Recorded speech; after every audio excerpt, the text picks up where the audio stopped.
¿Cómo le va? Esto es Pasos Perdidos por aquí por Diputados Televisión en la jornada después, en la jornada del otro día o hace pocas horas, porque terminamos a las 3 de la mañana, lo que fue la sesión aquí en la Cámara de Diputados de la Nación. Señora Amanda Alma, ¿cómo le va? Buenas tardes. Muy bien, Fernando. Y lo que decías, el día después se pretendían hacer algunas comisiones que tuvieron que suspenderse Sí, porque claro. se alargó Legislación la del trabajo. sesión, legislación del trabajo, Sí. que fue citada también medio sorpresivamente ante la citación de esta sesión. Una sesión con proyectos que tuvieron media sanción y fueron girados a la Cámara de Senadores. Veremos cómo es el recorrido ahora.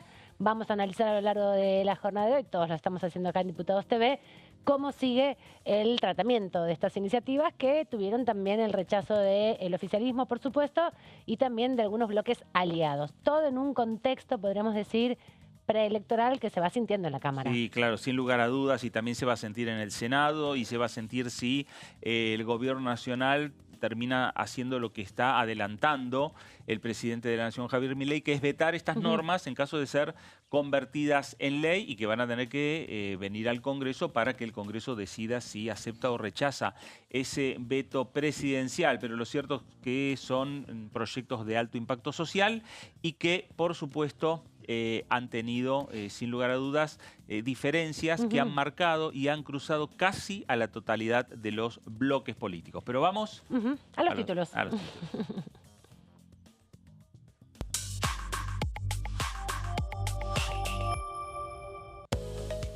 Diputados dio media sanción a un proyecto que incrementa las jubilaciones. La iniciativa girada al Senado recibió 142 votos a favor, 67 en contra y 19 abstenciones.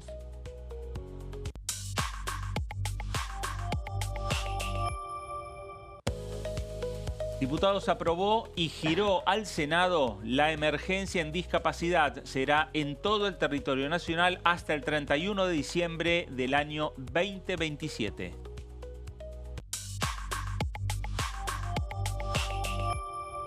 Emergencia en Bahía Blanca, ya es ley. El resultado de la votación fue de 153 votos a favor, 32 en contra y 0 abstenciones.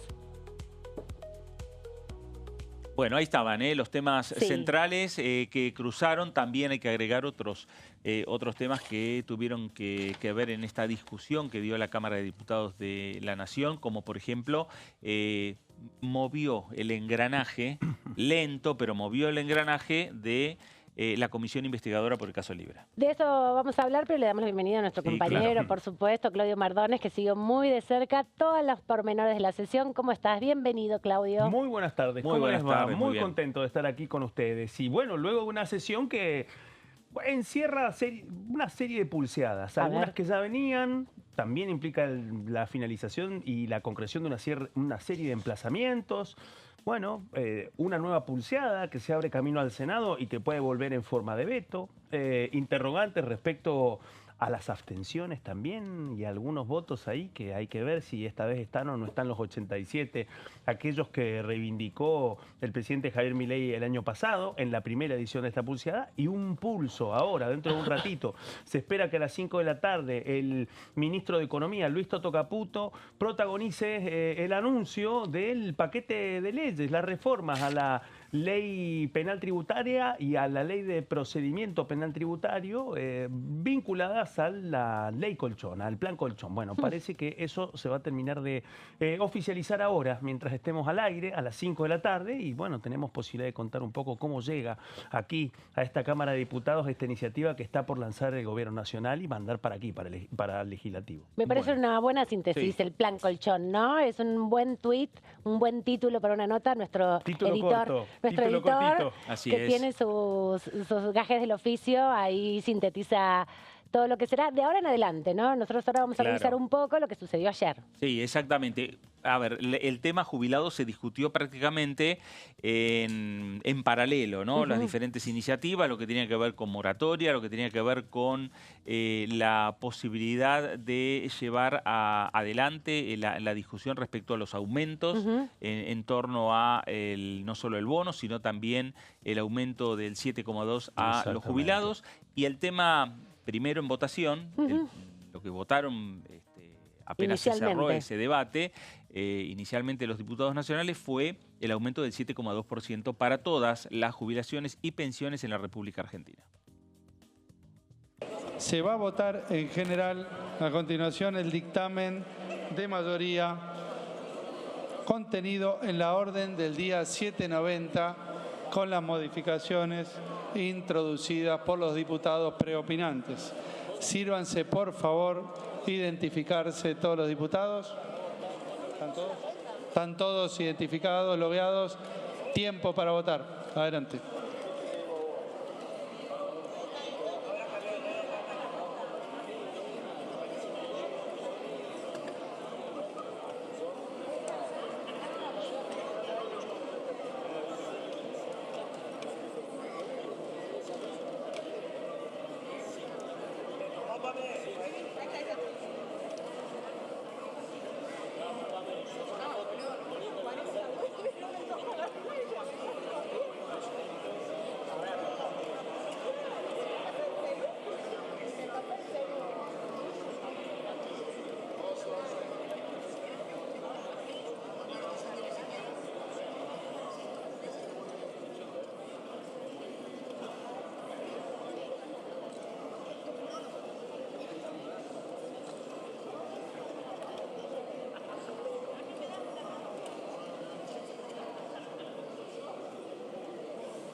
Diputado Ardoaín, el sentido de su voto.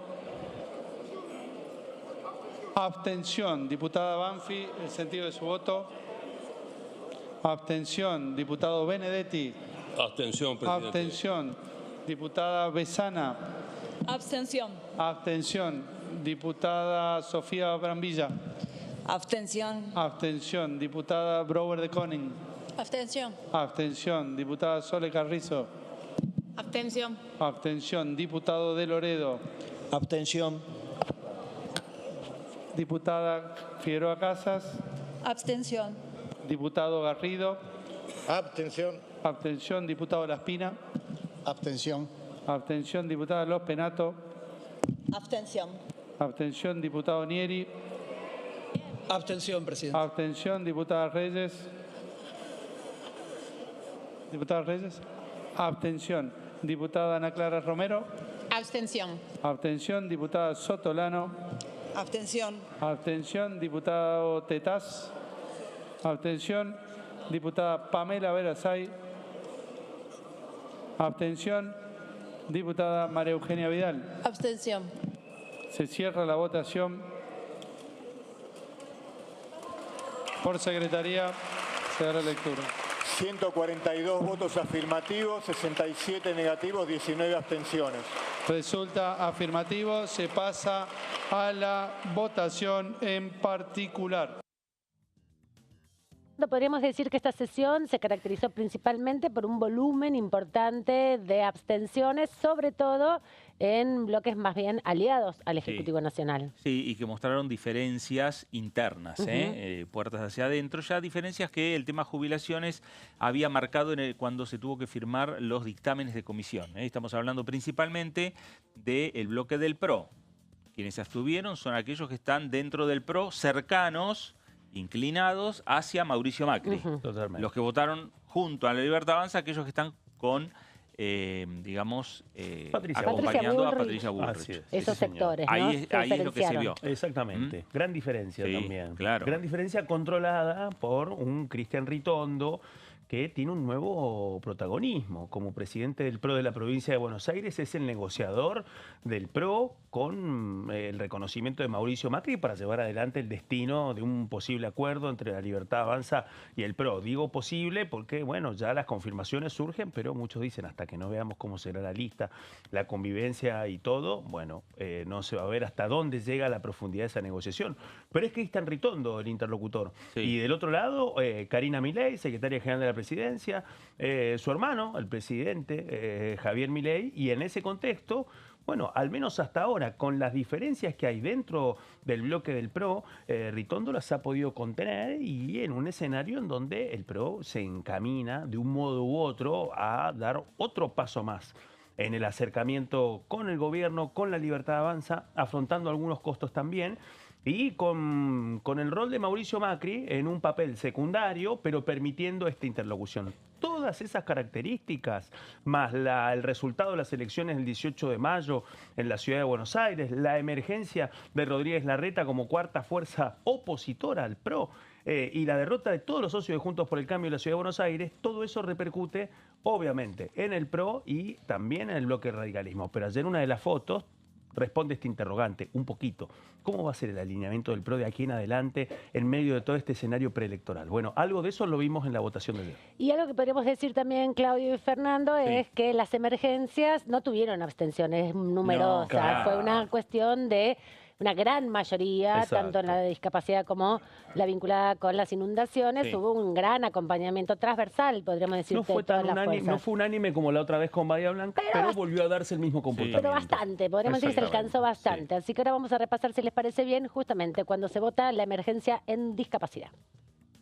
Contenido en la orden del día 786. Por favor, sírvanse, identificarse y marcar su voto. Tiempo.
Diputada Karina Bachey, ¿el sentido de su voto?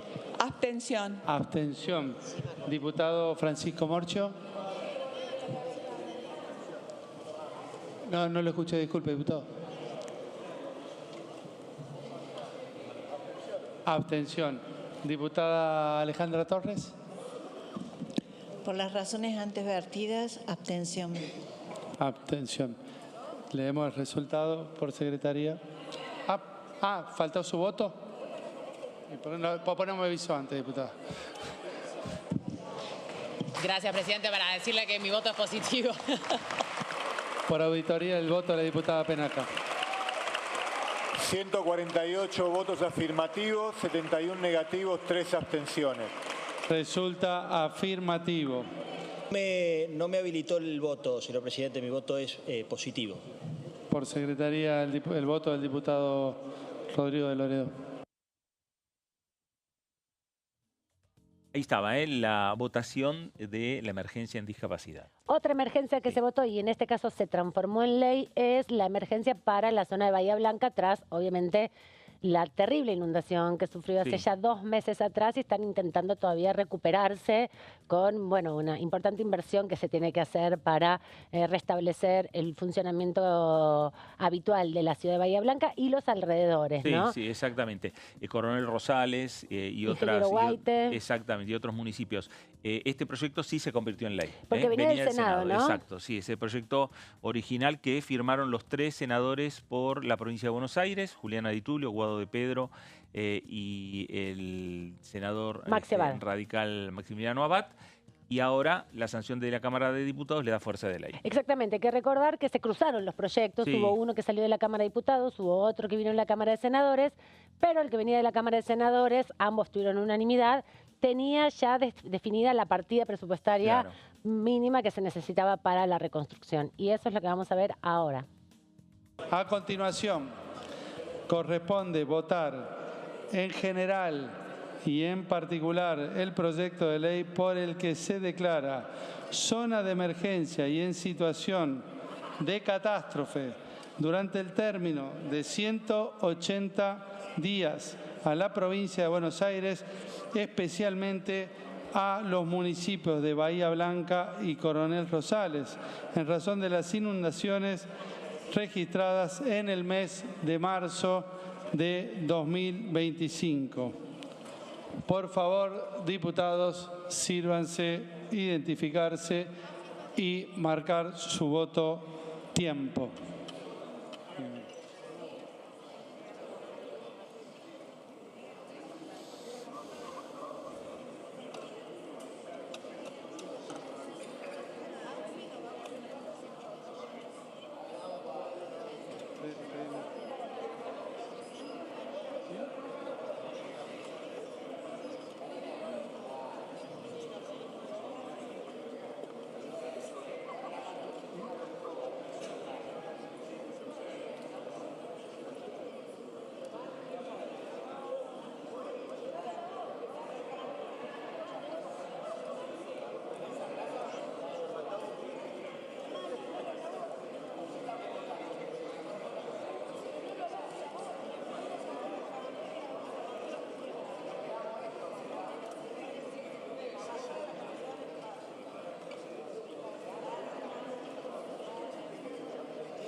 Se cierra la votación. Señor secretario. 153 votos afirmativos, 32 negativos, 0 abstenciones. Resulta afirmativo. Queda sancionado el proyecto. Se harán las comunicaciones correspondientes. Bueno, ahí están las emergencias que se fueron votando, que se fueron analizando. También se votó emergencia para las zonas inundadas. Los 19 distritos. 19 distritos de la provincia de Buenos Aires, que son los más recientes, de mayo. La zona de Zárate, Campana, varios municipios, incluso llegan hasta el conurbano bonaerense, que es Lomas de Zamora. Sí, fue la lluvia, la gran tormenta que tuvo el 18 de mayo, también un impacto desmovilizante para muchos porteños que decidieron no ir a votar. Muchos estaban atravesando también situaciones de inundación en sus espacios, así que quedó también muy vivida esa reacción. La votación más compleja, podríamos decir, es la que tuvo que ver con la moratoria previsional. Ahí hubo una diferencia importante porque se aprobó la medida de sanción, tiene que ver con esta discusión respecto a los planes de pago vinculados con los aportes no realizados durante la época laboral y que impactan en la imposibilidad después de jubilarse, ¿no? Que no se tienen los aportes correspondientes. Me parece que impactó en el seno bloque también en el bloque de Unión por la Patria. Totalmente. Que no se esperaba. Me parece que cuando uno hablaba con cualquier diputado de Unión por la Patria, señalaban, vamos a poner, es el dictamen de mayoría, lo vamos a poner a votación, seguramente no va a alcanzar las mayorías, y ya estamos trabajando el proyecto de Encuentro Federal de Monzó, donde también estaba Alejandra Torres ahí trabajando, en una especie de fórmula complementaria para la vejez, que era sumar un monto de la PUAN con lo que era, en definitiva, cada año de aporte. Una salida alternativa para poder sumar votos ante el escenario que preveían de que no iba a suceder. Pero bueno, finalmente en el momento de la votación se terminó de definir todo por un voto. 111 apoyos, 100 rechazos y 15 abstenciones. Un poroto. Vamos a repasar justamente lo que decía el diputado Sergio Capozzi. Hace un ratito habló con nuestros colegas en el programa anterior en la sesión respecto al sistema previsional. El sistema previsional argentino está en terapia intensiva y le están dando placebos. Y está en terapia intensiva precisamente desde principios de este siglo, gracias al kirchnerismo. Puntualmente, cuando se decidió allá por el año 2005 incorporar al sistema a más de 2 millones de personas bajo el título de amas de casa, y se las puso a todas dentro del mismo sistema, el mismo fondo común, cuando nadie puede negar que las amas de casa tienen un derecho a una prestación al cumplir la edad de 60 años, pero no haberlas puesto en la misma bolsa y en las mismas condiciones que aquellos que aportaron durante 30 o más años. esto perforó el sistema.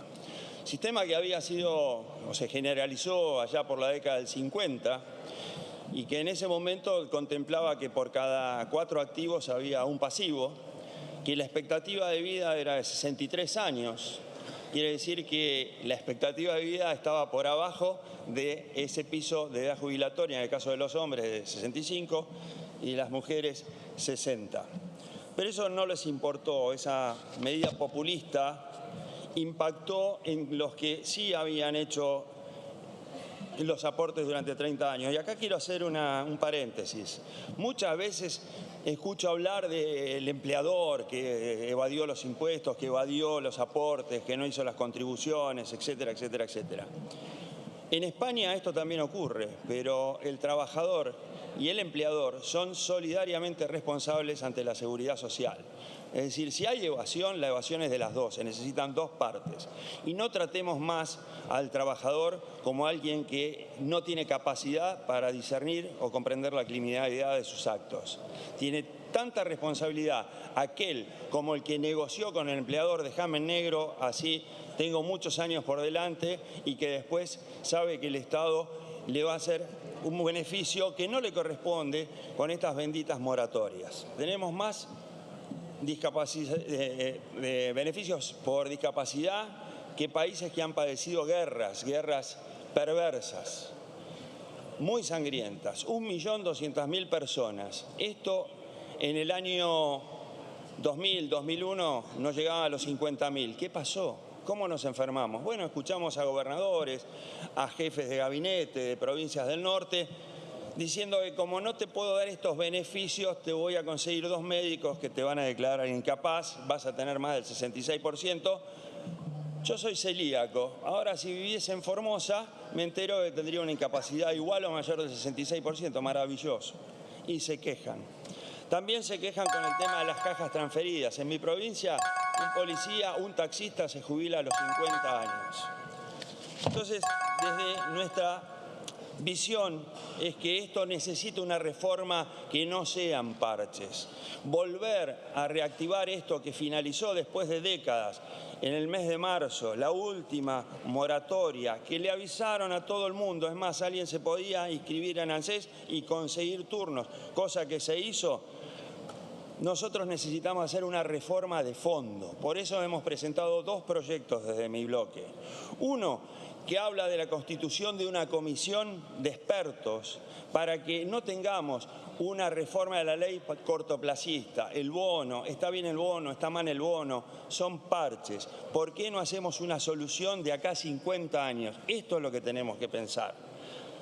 Tenemos que tener un sistema moderno, con una prestación básica universal y una que sea proporcional a los años de aporte.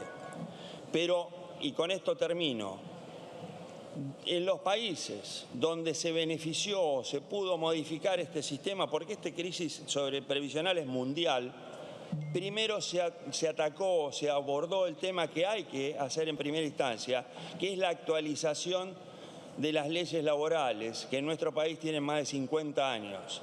Es caduca, es sumamente acotada y no nos permite esta flexibilidad que tiene el derecho del trabajo, que es eminentemente dinámico. Entonces, primero hagamos esa reforma como hizo el sudeste asiático y se van a poder triplicar los beneficios previsionales. Si no, nunca vamos a lograr lo que todos necesitamos y alguna vez vamos a beneficiarnos con una jubilación digna.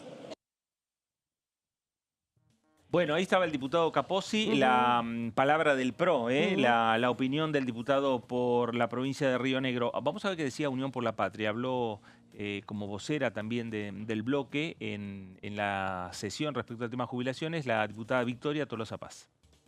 Ese veto del 2024 dejó, por supuesto, al costado lo que hoy la calle nos está solicitando, que es que nos pongamos de acuerdo para reconocer que no podemos vivir en un país donde nuestros jubilados y pensionados se mueren de hambre todos los días y que estamos trabajando con muchísima responsabilidad para buscar la mejora del haber mínimo en la República Argentina y la mejora de todos los jubilados.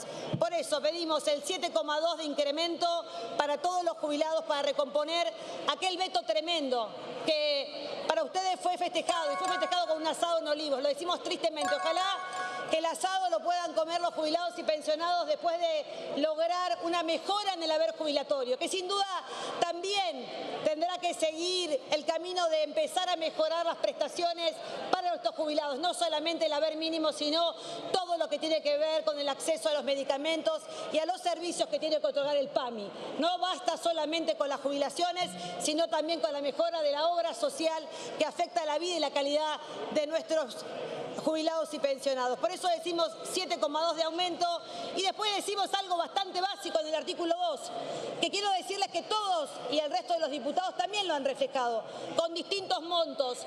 Nosotros decimos aquí que si hay una injusticia a reparar, tiene que ver con que para muchos hablamos de un número que está cercano. Todos seguramente tenemos a nuestros abuelos, abuelas, suegros, suegras, viviendo con nosotros, tío, abuelo, resto de los familiares. Quiero ser corta, presidente. Hay 6.170.000 jubilados. ¿A cuánto llegamos con el bono en la República Argentina? Solamente jubilados, el 50% de la torta de los jubilados está entre la mínima y abajo de la mínima, presidente. Esto quiere decir que el bono vino para quedarse, en tanto ustedes dejaron enterrado al haber mínimo. El bono de 70.000 pesos que el gobierno no actualizó desde marzo del 24, que eran 70.000 pesos y siguen siendo 70.000 pesos, implicó no ajustar el 30% del haber mínimo, presidente.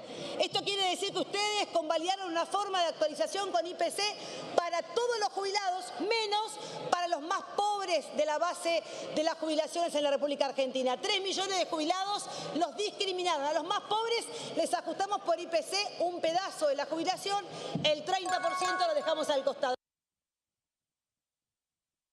Bueno, ahí está el debate que se dio durante la jornada de ayer, que terminó en la madrugada de hoy a las 3 de la mañana. Sí, señor, 2:41. Así es. Nos vamos rápidamente a la pausa y volvemos en instantes aquí a Pasos Perdidos.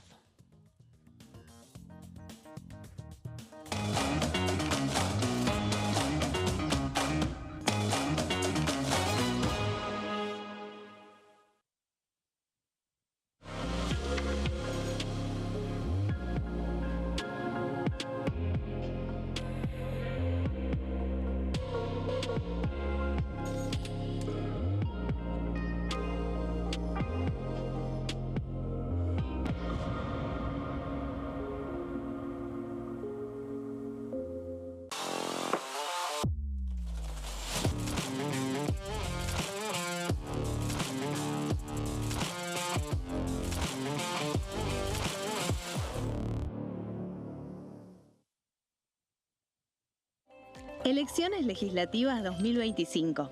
Lo que necesitas saber. El 26 de octubre, cada provincia elegirá a sus representantes en la Cámara de Diputados de la Nación. ¿Sabés qué bloques renuevan bancas? Este año se renuevan 127 bancas, la mitad de los diputados. Unión por la Patria renueva 46 bancas.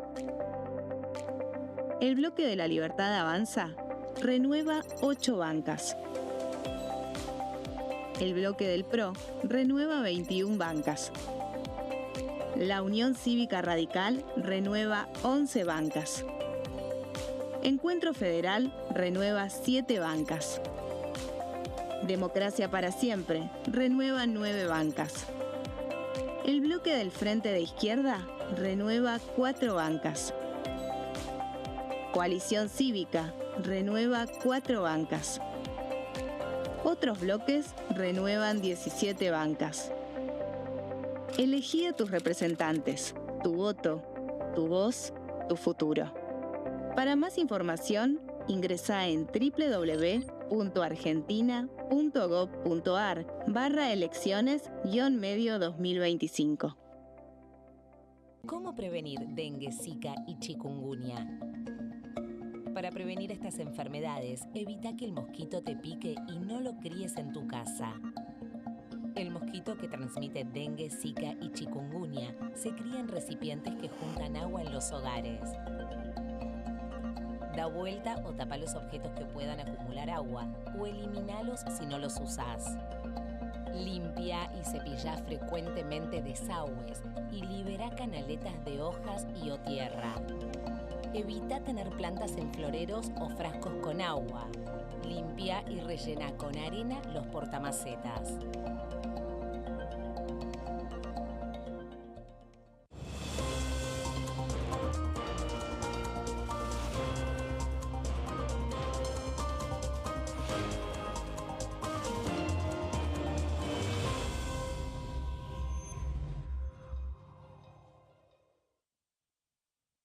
¿Qué diferencia hay entre la Cámara de Diputados y la Cámara de Senadores? La Cámara de Diputados representa al pueblo de la nación argentina. Esto significa que las provincias más grandes y con mayor cantidad de habitantes tienen muchos más diputados que las provincias más pequeñas. La manera de establecer las cantidades es proporcional. La Cámara de Senadores representa a las provincias. Cada provincia envía 3 senadores al Congreso Nacional. El total de senadores es 72, dado que las provincias argentinas son 24. Este es un número fijo. Por ejemplo, la provincia de Buenos Aires cuenta con 70 diputados nacionales y la provincia de Tierra del Fuego con 5. Pero tanto la provincia de Buenos Aires como la de Tierra del Fuego cuentan con 3 representantes cada una en el Senado de la Nación. Cada 2 años, el Congreso Nacional renueva la mitad de sus diputados y 1/3 de sus senadores nacionales. El mandato de los senadores es de 6 años, mientras que el de los diputados es más breve, dura solamente 4 años.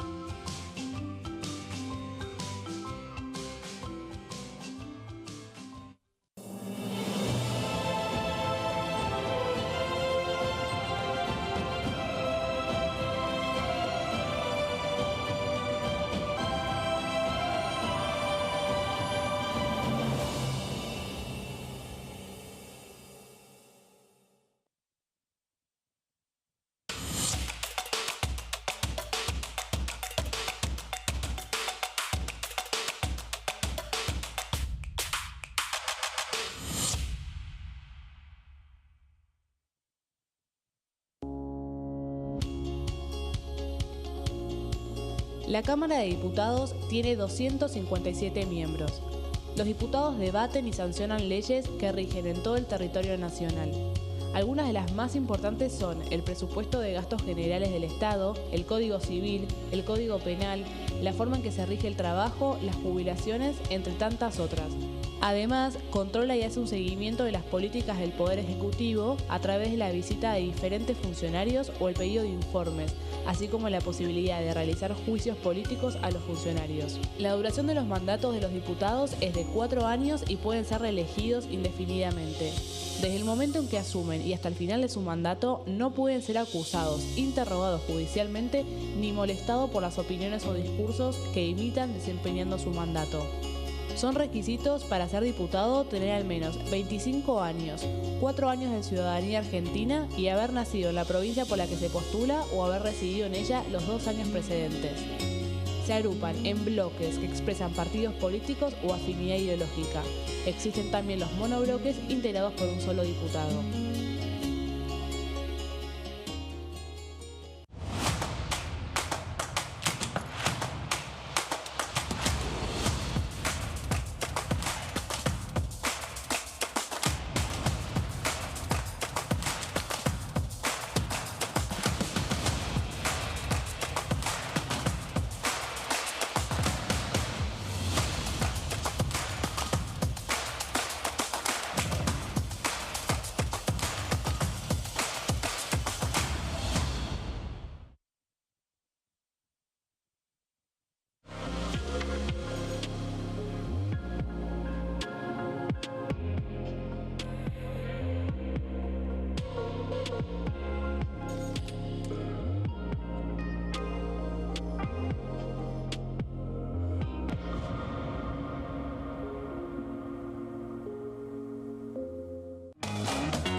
seguimos aquí en Pasos Perdidos, repasando lo que dejó la sesión de ayer, que terminó en horas de la madrugada del día de hoy.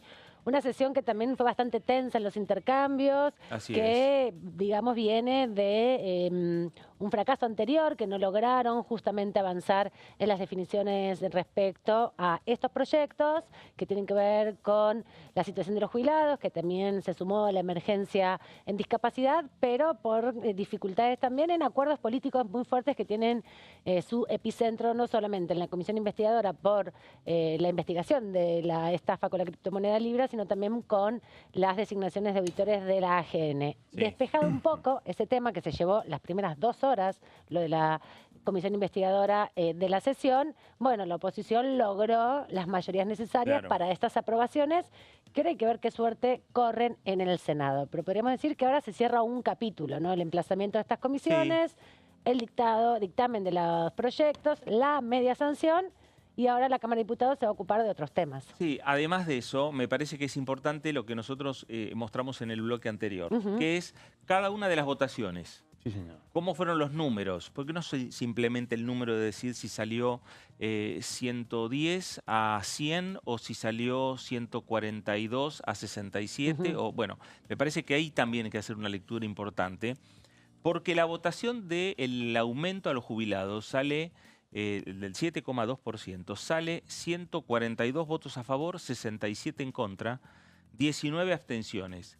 Me parece que ahí en el número de 67 en contra es una lectura que hay que hacer y poner un punto y mirarlo fijamente. ¿Por qué? A ver. Porque es necesario, el proyecto se aprueba en diputados, como se aprobó, pasa al Senado, si el Senado lo aprueba, el Ejecutivo ya adelantó que lo va a vetar. Sí. Cuando lo veta, tiene que volver aquí al Congreso para que el Congreso decida si acepta o rechaza el veto. Exacto. Ahora, para rechazar el veto se necesitan 2/3. Exactamente. ¿Qué es lo que hizo el gobierno en el 2024? Logró mayorías para construir 1/3 de la Cámara. Para de esa manera, digamos. para resistir. Los 87 héroes. Los 87 héroes, blindar el veto DNU, presidencial. el veto presidencial. Ahora, ¿qué es lo que estamos viendo? Los votos en contra son 67. Sí, señor. El oficialismo tiene que estar trabajando para que esos 67 sumen 20 más, por lo menos. 20. Y las abstenciones, bueno, fueron 19 y algunas ausencias hubo. Sí, también hubo. Esa es la Exacto. aritmética que ahora usa seguramente o va a implementar la Cámara de Diputados de la Nación, porque vuelve a la Cámara de origen, Exacto. además. Por eso vuelve para acá. Exactamente. ¿No? En cuanto se termine de discutir, se resuelva todo el circuito y termine en un veto presidencial, vuelve a la Cámara de Diputados. Totalmente. Y ahí vamos a tener que ir a lo que pasó anoche. Exacto. Cómo resultaron esas votaciones. Y ese número 67 es central. Exacto. Señor. Si vamos viendo las diferentes emergencias que se votaron, la emergencia de discapacidad, también estuvo un número de 70 votos. Ninguno estuvo en 87 votos en contra. Y también hay que decir que todo esto va en paralelo y empalmado a un proceso electoral que tiene 2 paradas muy importantes. Sí. Octubre, 26 de octubre, que renueva en la mitad de la Cámara de Diputados, y también septiembre, ¿no? Que es la gran disputa en la provincia de Buenos Aires, donde las alianzas se van tejiendo y no hay una perspectiva tan genérica de todo lo que va a suceder en la provincia de Buenos Aires, ya que la estrategia por ahora está siendo territorial, ¿no? Claro. Cada sección va a tener que definir cómo se articula de cara a las elecciones. Bueno, y si en caso de blindar un veto presidencial, después veremos si los nuevos héroes tienen que pagar 20.000 pesos o más la cena. ¿Cuánto sale el asado? No sabemos. Totalmente. Si Ahí ya no habrá asado en olivos. O si habrá asado o no habrá asado. Totalmente. Bueno, hablamos Sí. que hay otros temas. Claro, lo anticipaba Claudio, nos trajo un resumen de lo que se espera, de lo que será en un ratito, en minutos nada más, la presentación de este proyecto de ley que fue altamente anunciado y que tiene que ver con la reparación justamente de los ahorros de los argentinos, lo que se conoció como distintas estrategias para que el dinero de los colchones, que están en los colchones, son las cajas fuertes que no están declarados, que se calcula que es mucho el que tiene la población argentina, distintos sectores, obviamente, los que puedan con esa capacidad de ahorro, utilizar en la vida cotidiana. Y lo poco que conocemos, Claudio nos lo va a sintetizar para saber qué vamos a esperar en un ratito. Hay algunos indicios importantes, Amanda, y especialmente el anuncio se ha dado en un marco electoral. Se esperaba que se conociera antes de las elecciones porteñas del 18 de mayo, con un gobierno nacional empeñado en nacionalizar el comicio, pero finalmente el anuncio se conoció después. Y el anuncio contó, bueno, de una primera etapa. La primera etapa implicó el lanzamiento de una serie de medidas que tenían que ver con el aumento de los umbrales, especialmente de la Agencia de Recaudación y Control Aduanero, ARCA, la ex-AFIP, pero también otras medidas que dependen del Estado Nacional.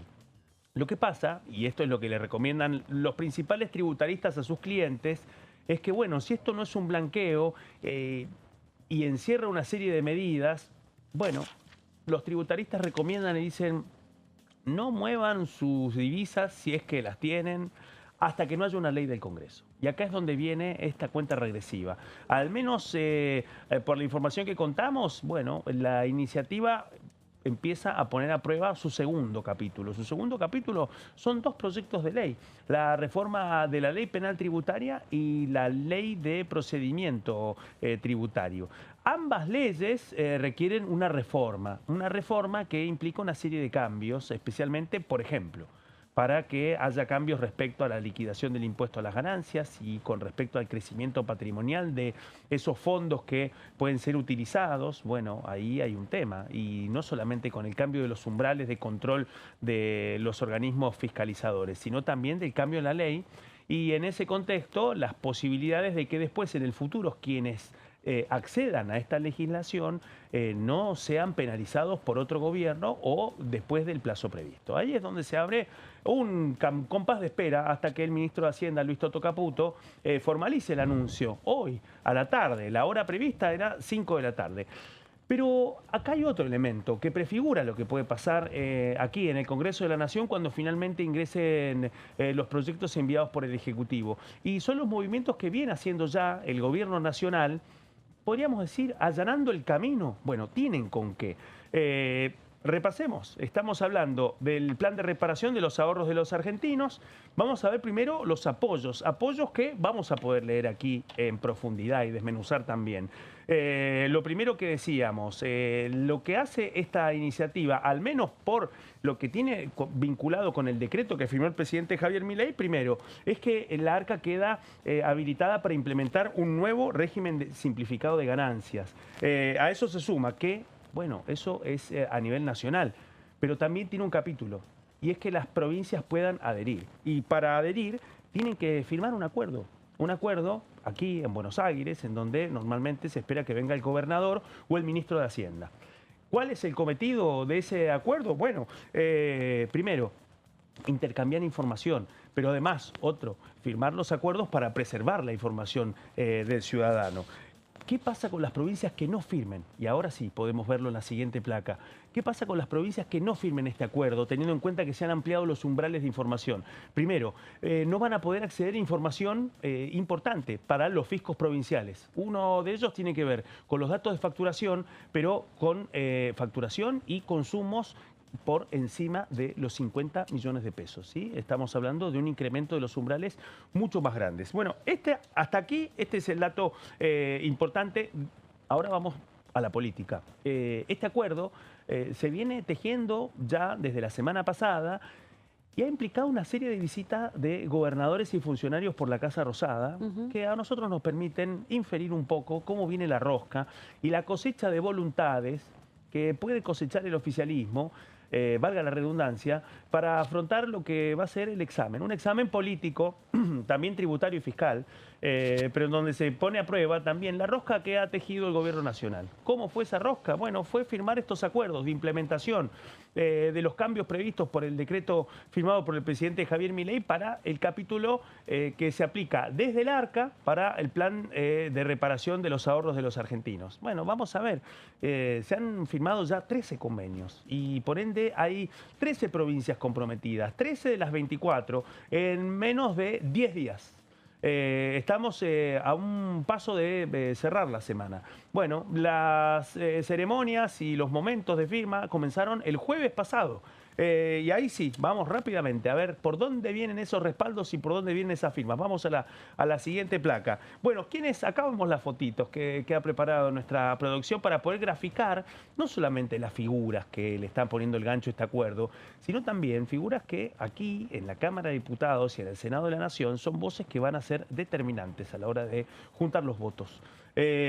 Por orden de aparición, bueno, el primero que fue a firmar el jueves de la semana pasada fue el gobernador de Catamarca, Raúl Jalil. El primero que le puso el gancho al acuerdo con el ARCA, con el vicejefe de gabinete presente, Lisandro Catalán, también con el jefe del ARCA, Juan Paso. Primer dato. Raúl Jalil, uno de los gobernadores del justicialismo, gobernador catamarqueño, de una creciente interlocución con el gobierno nacional y que en distintas oportunidades ha impulsado a sus diputados a que apoyen distintas iniciativas del gobierno. Bueno, la segunda pieza también viene del peronismo. Aquí ordenó crear un bloque aparte, el de Unión por la Patria, del bloque Independencia. Me refiero al tucumano Osvaldo Jaldo. Segundo gobernador recibido en la planta baja de la Casa Rosada, que le puso el gancho al acuerdo en el Salón de los Escudos, de lo que era el Ministerio del Interior de la Nación. Y después, bueno, acá nos encontramos dos gobernadores del peronismo, dos gobernadores no kirchneristas, y después llegó el otro momento, la firma, ya a partir de esta semana, de gobernadores del PRO. El PRO aportó ya 2 espadas que también suscribieron el acuerdo con el gobierno nacional y con el ARCA. Uno es Ignacio Nacho Torres, el gobernador de Chubut, que algunos dicen que podría ser el próximo presidente del PRO.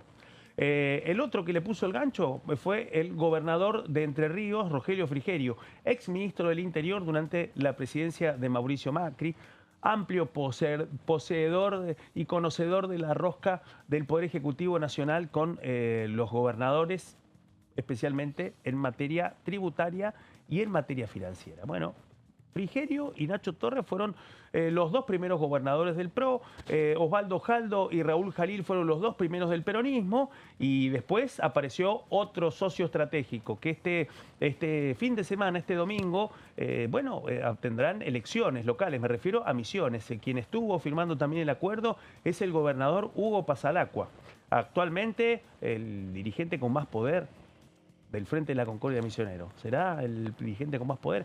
Algunos dicen que es el ex gobernador Carlos Rovira quien define los destinos de la provincia. Pero en términos formales, el gobernador Pasalacqua, que ya está transitando la conducción del Ejecutivo Provincial por segunda vez en su carrera política, estuvo en Buenos Aires y le prodigó sus respaldos. No solamente los respaldos, sino también firmó. Y ahí nos encontramos también con otro espacio, especialmente de voluntades que están dentro del bloque Innovación Federal y que han jugado un rol desequilibrante. Hace poco en el Senado y aquí en la Cámara de Diputados, bueno, una hoja de ruta de respaldos que posiblemente, desde que su gobernador estuvo en Buenos Aires firmando el capítulo ejecutivo del plan de reparación de los ahorros de los argentinos, bueno, se abre un interrogante sobre qué puede pasar con esos diputados cuando llegue el debate tributario aquí en la Cámara de Diputados. Vamos a la siguiente placa para explorar un poco más también otros respaldos. Ahora hablábamos de gobernadores del PRO, gobernadores justicialistas, gobernadores de fuerzas provinciales muy importantes como el Frente de la Concordia Misionero. Bueno,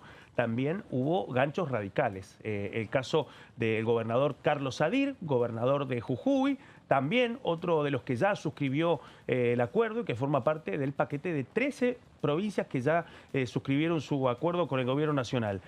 Otro gobernador muy importante para el radicalismo, el gobernador Gustavo Valdés, que está transitando los últimos meses de su último mandato como gobernador provincial y camino a las elecciones para gobernador. Este año Santiago del Estero y Corrientes tienen elecciones ejecutivas. Bueno, el caso específico de la provincia de Corrientes, 31 de agosto, elecciones ejecutivas, y en ese contexto Gustavo Valdés da otro gesto de interlocución creciente con el gobierno nacional, viaja a Buenos Aires mire si le pone el gancho al acuerdo con el ARCA y con el Palacio de Hacienda a través del vicejefe de gabinete Lisandro Catalán. Y el otro radical, también al lado de Corrientes, muy cerquita, uno de los principales aliados del gobierno nacional en el norte, que formalizó un acuerdo político con La Libertad Avanza, con Chaco Puede, en las elecciones que ya se concretaron en la provincia, en donde esa alianza ganó. Me refiero al gobernador del Chaco, Leandro Esdero, que también le puso el gancho al acuerdo y que también anticipa que posiblemente ese acuerdo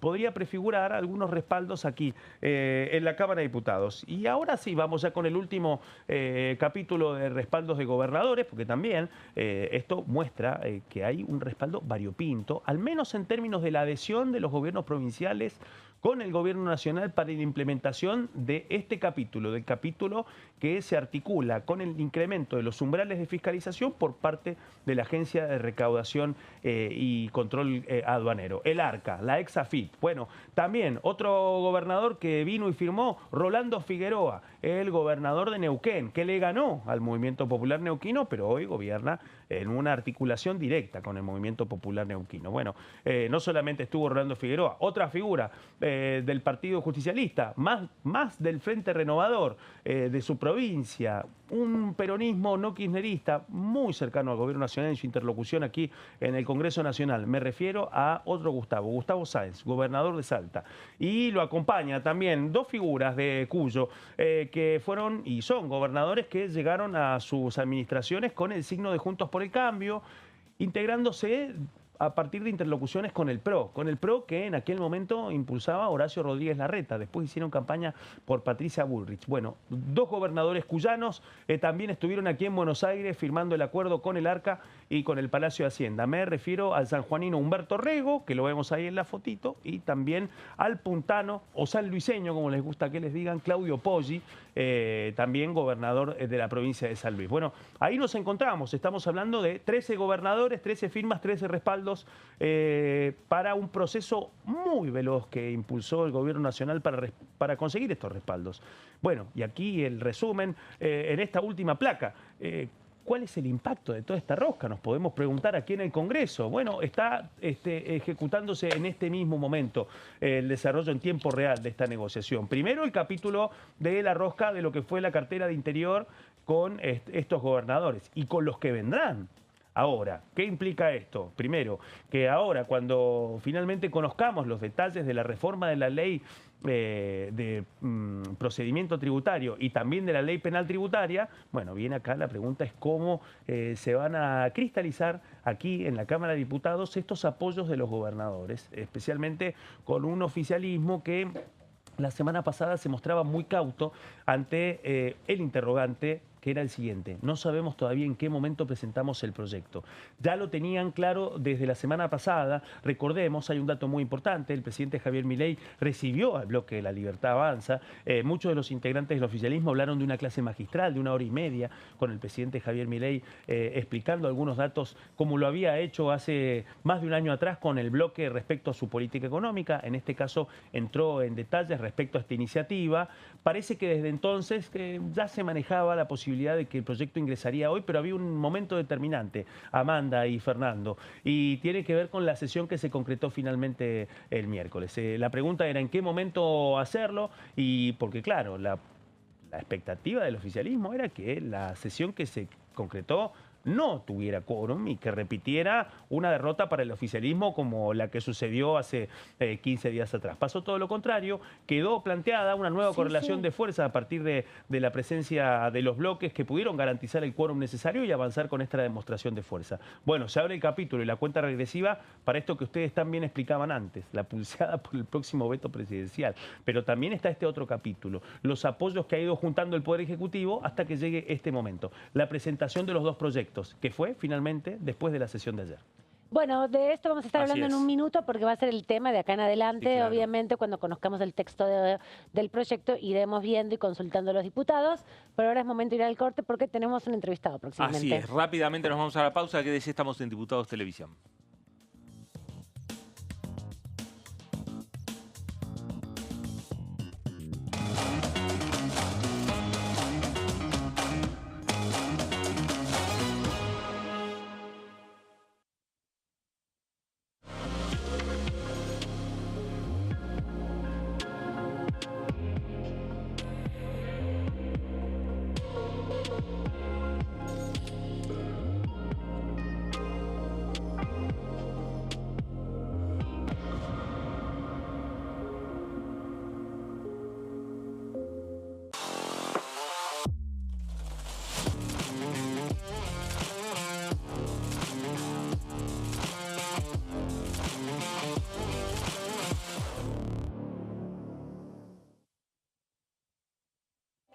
Elecciones legislativas 2025.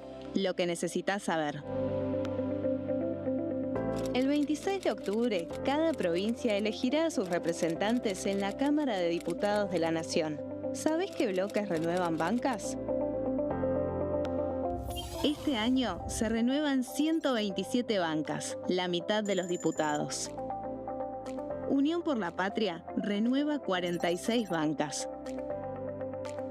El Bloque de la Libertad Avanza renueva 8 bancas. El Bloque del PRO renueva 21 bancas. La Unión Cívica Radical renueva 11 bancas.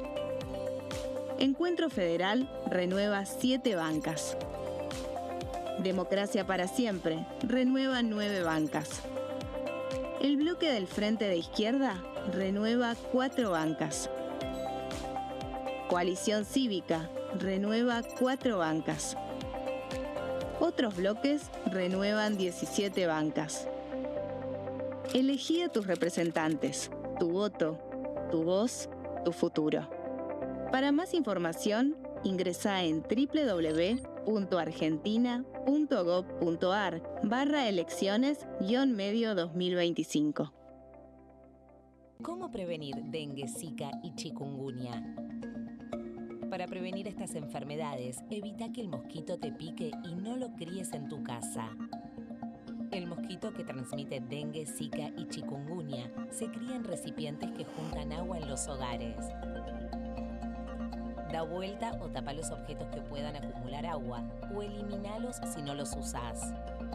Limpia y cepilla frecuentemente desagües y libera canaletas de hojas y o tierra. Evita tener plantas en floreros o frascos con agua. Limpia y rellena con arena los portamacetas.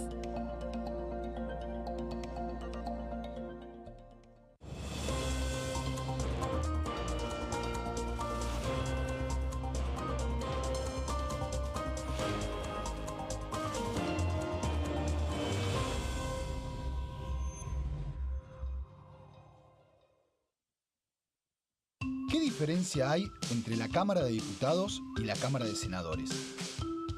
La Cámara de Diputados representa al pueblo de la nación argentina.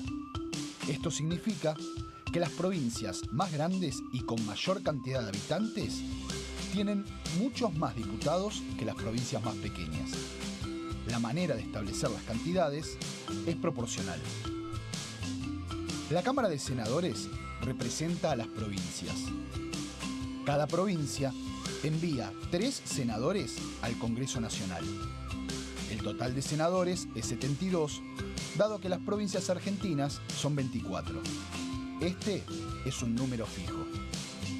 Por ejemplo, la provincia de Buenos Aires cuenta con 70 diputados nacionales y la provincia de Tierra del Fuego con 5. Pero tanto la provincia de Buenos Aires como la de Tierra del Fuego cuentan con 3 representantes cada una en el Senado de la Nación. Cada 2 años, el Congreso Nacional renueva la mitad de sus diputados y 1/3 de sus senadores nacionales. El mandato de los senadores es de 6 años, mientras que el de los diputados es más breve, dura solamente 4 años.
Muy bien, último bloque de Pasos Perdidos, aquí en Diputados Televisión. Aman, con invitado. Sí, lo habíamos anticipado, uno de los protagonistas de la jornada del día de ayer. Hubo proyectos que se discutieron, hubo proyectos que se aprobaron. Le agradecemos al diputado Daniel Arroyo, que además preside la Comisión de Discapacidad, por estar aquí después de tan intensa jornada. ¿Cómo estás? Bienvenido. Muy bien, un gran gusto. Bueno, una aprobación muy contundente, ¿no? Una articulación con los distintos bloques para lograr una respuesta a una demanda que se hizo escuchar fuertemente de los pacientes y sus familias. Absolutamente, logramos 2/3 de los votos, eso es muy significativo. Prácticamente, entre los distintos artículos, creo que todas las bancadas han terminado votando alguno de los artículos. La situación de las personas con discapacidad es durísima, en serio. El nomenclador está muy desfasado. Una persona que va a trabajar todos los días a un taller protegido y trabaja 4 horas, cobra 28.000 pesos por mes. Cobra lo mismo de febrero del 2023. Ahí era poco, hoy está totalmente desfasado. Un asistente que acompaña a un chico con discapacidad cobra a 180 días 3.000 pesos la hora. Por eso hay gente que está buscando siempre otro trabajo y va rotando. Y justamente la lógica de la discapacidad es que la persona la acompañe todo el año, ¿no? Claro. Que está cada 2 semanas buscando otro laburo. El transportista, el que transporta a personas con discapacidad, cobra 541 pesos el litro de nafta. Como la nafta sale 1.300, en vez de llevarlo los 5 días que corresponde un tratamiento, lo lleva 2. Y no es lo mismo si uno hace un tratamiento como corresponde que si lo hace cuando puede. Los hogares, los centros de día están todos a punto de cerrar de verdad, están todos con deuda con la FIP, que dijo que los aguanta hasta el 30 de junio y después ven. Yo recorro los hogares, están todos con Feria Americana, con rifa, con buscando manotear donde puede.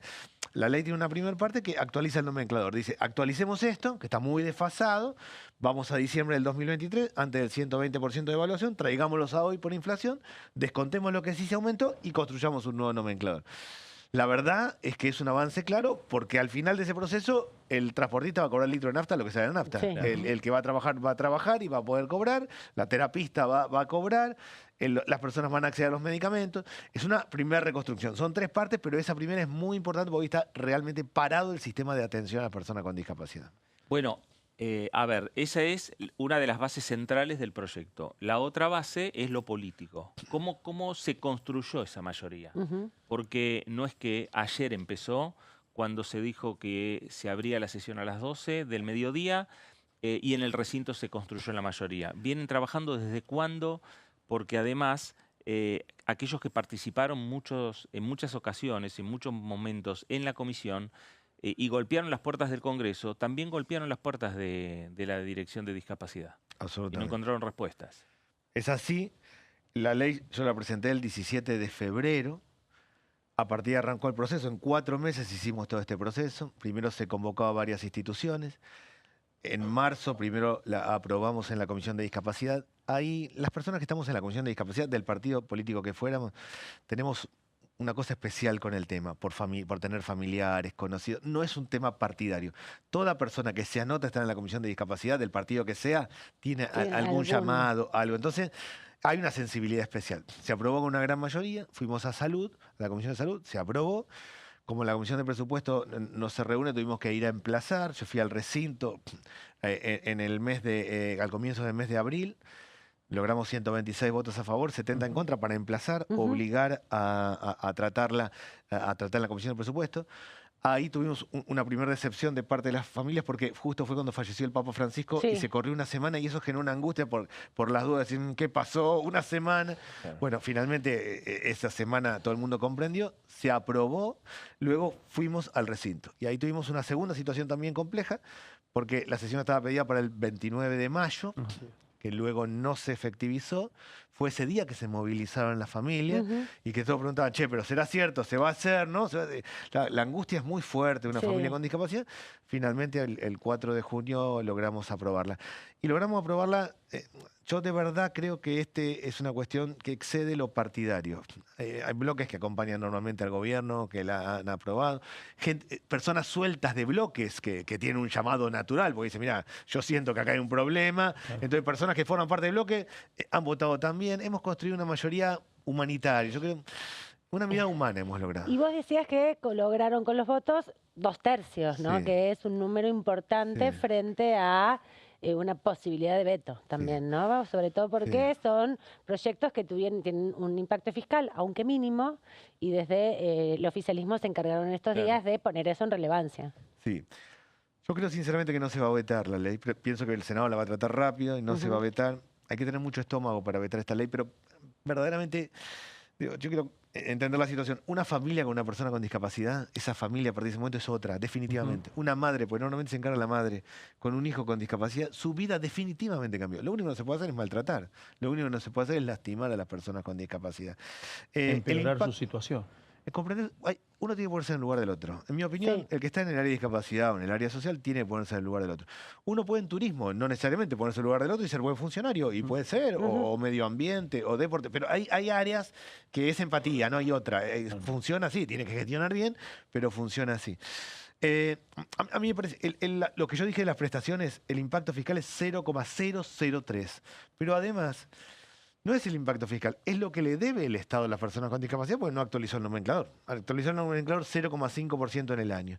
Entonces, no hay que verlo como cuánto le sale al Estado, sino cuánto debe el Estado. Yo lo pienso así. Una persona que trabaja 6 meses en una empresa y no le pagan, el análisis no es cuál es el costo empresario, sino cuánto le deben al trabajo. Bueno, acá lo mismo, acá hay una deuda. Después hay una segunda parte que sí tiene un impacto fiscal más grande, que son las pensiones. Ahí tenemos un problema serio, ahí estamos en una encrucijada complicada de verdad. El gobierno está haciendo una auditoría de las pensiones, lo cual está bien. Y había una forma de hacerla bien, pero no se hizo bien. La forma de hacerla bien, ir a ver al médico que dio muchas altas y decir, bueno, veamos acá qué pasó. Claro. En las localidades donde hay muchas pensiones, el promedio es 11%, y esta localidad tiene 50% de pensiones, algo va a pasar ahí, pues vamos y vemos. En vez de hacer eso, el gobierno envió 300.000 cartas de documento, les hace hacer 10 horas de cola, la gente va, viene, presenta los papeles, no sabe qué hacer. A una persona que tiene ceguera de nacimiento le piden que vuelva a hacer todos los estudios. Es durísimo, en serio, de verdad. Hizo una resolución el 16 de enero el gobierno, creando un nuevo baremo, volviendo atrás, 100 años para atrás, con la pensión por invalidez laboral, y creó un baremo, las condiciones para acceder a la pensión. Ahí hace la auditoría y genera todo este desacomodo brutal de la vida de la familia. El 13 de mayo anula esa resolución, dice no. Tranquilos, no evaluamos este baremo, vamos a hacer uno nuevo, vamos a estudiar con gente especializada y esta vez sí vamos a cumplir con normativa internacional. Hay como un experimento de ensayo y error, pero en el medio de personas que van y que vienen. Una cosa es experimentar en un laboratorio o en el fútbol, pero esto... Entonces hay como una cosa muy fuerte. La ley lo que plantea es, uno, haga la auditoría y hágala bien, vaya donde tenga que hacer y corte lo que hay que cortar. Dos, respete las pensiones, organice las pensiones. No podemos seguir así realmente. Es fuerte lo que está pasando con las pensiones, de verdad, genera un nivel de angustia. Trasladarse por una persona con discapacidad es complicado, trasladarse 200 kilómetros y llegar y que le digan, no era hoy, usted tenía que venir la semana pasada.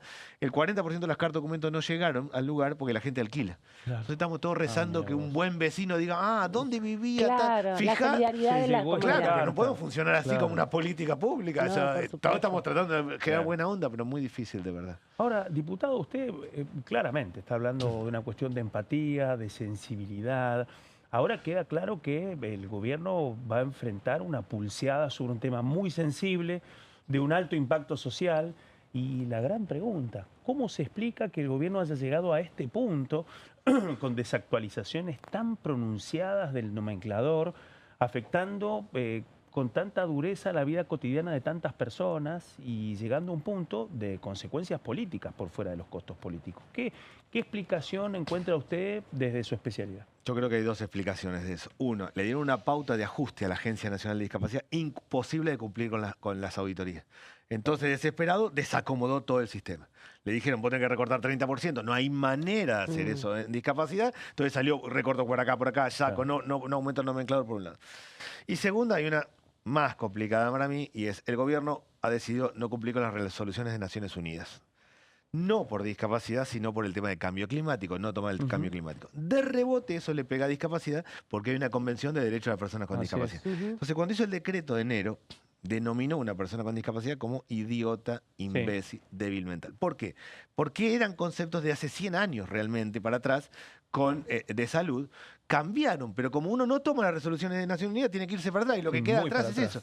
Uno dice, no, es absurdo esto, ¿cómo te vas a hacer una cosa así? Bueno, para mí esa es la explicación. Un recorte imposible de cumplir que desacomodó todo y el no poder tomar la terminología moderna lo llevó a hacer cualquier cosa, ¿no? Daniel, ¿hay contactos ya con los senadores? ¿Los senadores empezaron a pensar en rápidamente llevar ese tema a las comisiones y al recinto? Sí, hay contacto. Si se replica la misma mayoría que se hizo en la Cámara de Diputados, debería ser muy rápido el Senado. La verdad que nosotros hicimos muchas reuniones informativas, con lo cual el camino está hicimos 12 reuniones informativas. Está muy allanado para el Senado. Seguramente el Senado convocará especialistas, pero quiero decir, el grueso de la gente que tenía algo para opinar pasó ya por la Cámara de Diputados. Sí, para mí eso va a salir rápido, de verdad. Te cambio un poco de tema porque fue uno de los principales proyectos que se discutió ayer, pero también se avanzó con varias discusiones respecto a la situación de jubilados, otro sector un poco cruzado también con discapacidad para ponerlo sobre la mesa. ¿Cómo ves el avance de esos temas en la Cámara de Diputados y los anuncios ya que han hecho desde el oficialismo, sobre todo el Ejecutivo, de un veto posible a estas iniciativas? Acá se aprobaron 3 cosas. Uno es el aumento del 7,2% de las jubilaciones en general, no solo de la mínima, sino en general. El segundo, algo que es muy fuerte para los jubilados de la mínima, que es el bono. Nosotros tenemos los jubilados tienen un bono de 70.000 pesos que está congelado hace 14 meses. Se lleva a 110.000 pesos. ¿Sigue siendo no remunerativo? Sigue siendo no remunerativo, o sea, no altera el sistema, pero sube el bono. Y en tercer lugar, el tema de la moratoria, que se terminó el 23 de marzo. Hoy, técnicamente, solo se jubila el que tiene 30 años de aporte. En la Argentina solo tiene 30 años de aporte una docente que se recibe joven y hace 30 años, algo así, pero muy raro, porque nosotros entramos y salimos del mercado laboral, trabajamos en blanco, en negro. Sí, nos pasaron los años 90. Exactamente, con lo cual, sacando el caso típico es un docente que de joven arranca y hace la escala, pero es la excepción, no la regla. Entonces, hoy solo se jubila 1 de cada 10 mujeres, 3 de cada 10 varones. Es un avance importante. Yo entiendo que el gobierno va a debatir la cuestión fiscal. Para mí hay que hacer un debate más grande sobre la cuestión de seguridad social, jubilatoria. Está claro que se ha extendido la expectativa de vida, que tenemos 42% de informalidad laboral, que hay otras realidades hoy. Pero la verdad que han sido avances importantes. Subir el monto de la jubilación, que está muy baja, subir y establecer un criterio para que crezca el bono y reordenar la moratoria, es decir, bueno, reordenemos esto de ahora. Ahora, deberíamos tomar este tiempo para hacer una ley seria. Yo creo que hacer una ley profunda de cambio del sistema jubilatorio en nuestro país. Diputado, la del estribo. Y vamos con el estribo de la sesión. Después de las 2:30 de la mañana, en un momento el diputado Pablo Yeldin dice, bueno, avancemos en tratar este tema, todavía hay quórum. El presidente de la Cámara Baja, Martín Melo, le dice, todavía falta un tema, esperan un ratito, llega el momento de tratar los dictámenes de la Comisión de Salud de esta semana, entre ellos la declaración de la emergencia pediátrica, y finalmente no hubo quórum, no se pudo tratar ni ese proyecto ni otro. Estamos hablando de emplazamientos para tratarlo, emplazamiento de la Comisión de Presupuesto. ¿Se esperaba en esa situación y cómo va a seguir eso? No, yo no lo esperaba. Había 2 emplazamientos importantes. Uno, todos le decimos Garrahan, pero es salud pediátrica, básicamente, o salud infantil. Y el otro, el tema de las universidades, que es el financiamiento de las universidades. No, el problema que tenemos es que las comisiones no funcionan. La educación nunca se reúne, por ejemplo, el presupuesto nunca se reúne. Entonces, para avanzar con las universidades, tienen que hacer lo que hice yo con discapacidad. Ir al recinto, emplazar. Cada uno tiene que hacer 200 metros y en realidad hace 800. Da un par de vueltas para llegar al mismo lugar. Y lo mismo con el caso del Garrahan por el tema de presupuesto. No, yo pensé que iba a haber... O sea, los tomó por sorpresa que el radicalismo, el PRO y la Libertad de Avance en un momento se pararan y se fueran. Sí, porque además, objetivamente, por lo menos en el tema de discapacidad, hubo idas y vueltas, pero terminamos votando todos juntos. Exactamente, por eso le preguntaba. Y hubo una mirada de decir, mira, acá hay un problema serio, quitemos la grieta un ratito y hubo un problema serio.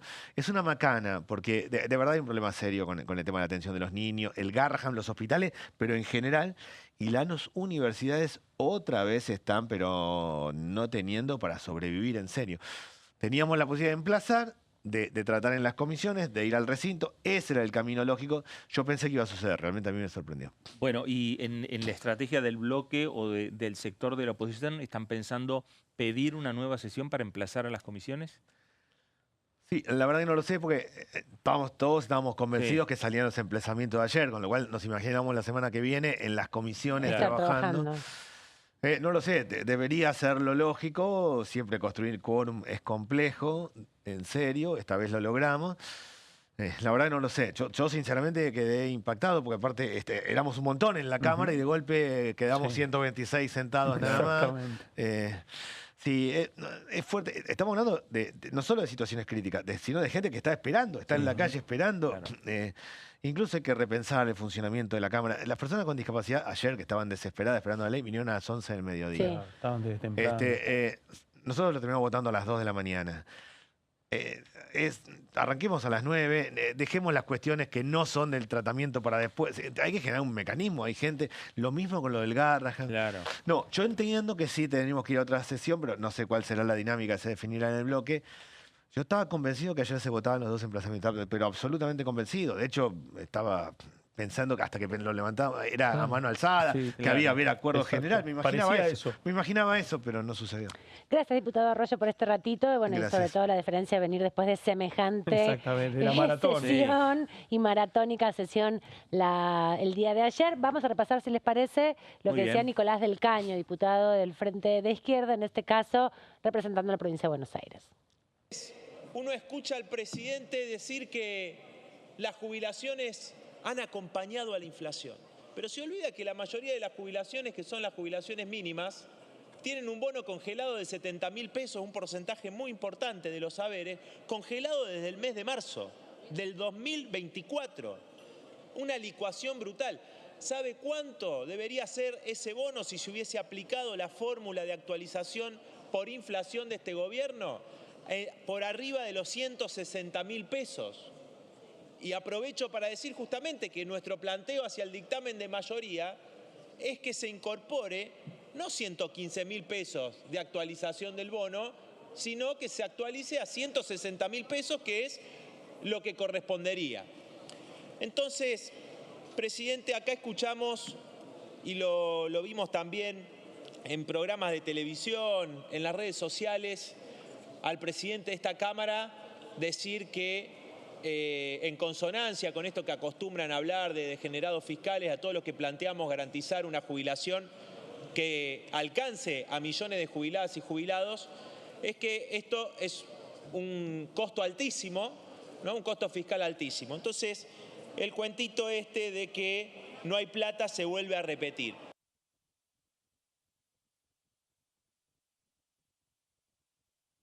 También de una sesión larga, que tuvo momentos tensos al principio, momentos tensos al final, y en el medio la aprobación de 5 iniciativas. Una se convirtió en ley 6, en verdad, porque hay media sanción también de las emergencias para los 19 distritos del conurbano por las inundaciones. Bueno, una sesión donde la oposición trabajó durante varias semanas para construir el quórum. Para llegar a estos 129 tuvo que fracasar hace 15 días. Totalmente. Y cambiar Por un poco las 5 estrategias. porotos. Exactamente. Y cambiar un poco las estrategias. Y también estamos en el medio de un proceso electoral que tiene sus consecuencias en el Congreso. Exactamente. Y que repercute en el Congreso y que va a repercutir con los futuros debates y con las futuras medidas que se vayan adoptando también por parte del Poder Ejecutivo. De hecho, le sobraron 3 diputados, ¿no? Porque empezó con 131 diputados y algunos más que estaban llegando, que se los veía caminando y no se habían llegado a sentar cuando se alcanzaron los 129 reglamentarios. Así que este cambio de estrategia permitió ampliar los márgenes de acompañamiento y garantizarse durante toda la sesión el quórum necesario. Totalmente. Hasta que llegamos 2:30 de la mañana y se quedó sin quórum la sesión, no se pudieron tratar los proyectos vinculados a la cuestión sanitaria. Y el otro dato muy importante, además de esta nueva configuración de correlaciones de fuerza, bueno, un palacio y la calle también. Y en la calle una movilización masiva sin incidentes. Un dato importante después de lo que han sido las últimas semanas marcadas por duros incidentes, especialmente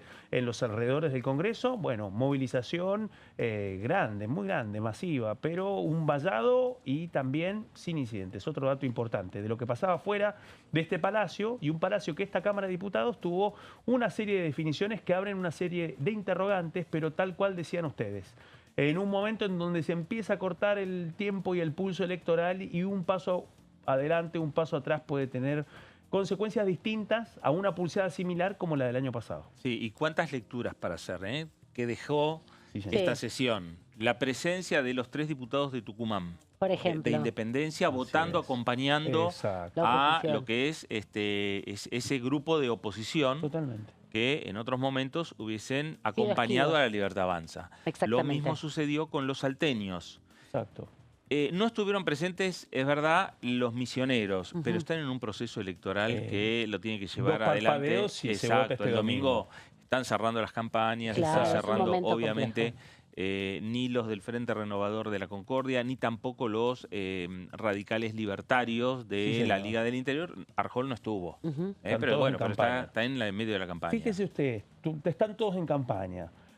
Pero sus gobernadores sí estuvieron en Buenos Aires, ¿no? Que es la otra parte de lo que venimos contando hoy en Pasos Perdidos. El apoyo de distintos gobernadores, como el caso del tucumano Osvaldo Jaldo, como el caso del catamarqueño Raúl Jalil, como el caso del misionero Hugo Pasalacqua, su respaldo para el capítulo ejecutivo del plan de reparación del ahorro de los argentinos y en vísperas de poder juntar apoyos para la pulseada que se viene después de esta demostración de fuerza opositora, y es si finalmente el oficialismo va a contar con los votos suficientes para lograr reformar la ley penal tributaria y también la ley de procedimiento tributario, los dos capítulos que faltan para darle la credibilidad que necesita el gobierno a esta iniciativa orientada a que quienes tienen divisas no declaradas y no las han utilizado puedan invertirlas. ¿Qué dicen los tributaristas? Hasta que no haya ley, no lo haga. Bueno, y también que dice más de un diputado y más de un gobernador. Esperemos el proyecto, esperemos la letra chica.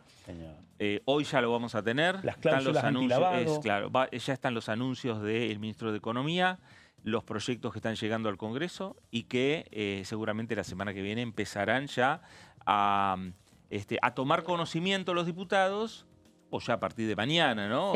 Directamente, y que seguramente Martín Menem, con su equipo, con La Libertad Avanza, estarán trabajando también, bueno, por qué comisiones va a pasar, ¿no? Y cuándo se convocan esas comisiones. Sí, y además también la demanda de la oposición para que el propio ministro Luis Caputo venga al Congreso una vez más en un proyecto que es impulsado por el propio ministro. Veamos también quiénes van a venir a defender la iniciativa por parte del Ejecutivo Nacional. Bueno, habrá que ver si lo piden, porque más de uno va a decir, ¿para qué vamos a pedirlo? Es verdad. Sí. Preguntémosle a Francos a quién va a mandar y que venga alguien de economía. Si no van a desgastarse 10 horas pensando que va a venir o no. Sí, porque además, bueno, lo que ha venido pasando desde que el ministro de Economía, Luis Toto Caputo, decidió no venir a ninguna de las instancias que lo comprometen como funcionario del Gabinete Nacional ante el Congreso, bueno, tiene que ver con lo otro, con que manda su segunda línea y que son quienes llevan adelante la negociación. Claudio Mardones, muchas gracias por todo el adelanto que has hecho del proyecto. Nos vemos la semana próxima y con vos, Fer, nos reencontramos mañana. Mañana nos estamos reencontrando, quédese en sintonía, quédese en Diputados Televisión. Esto fue Pasos Perdidos. Gracias. Adiós. Y nos vemos hasta entonces.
Elecciones legislativas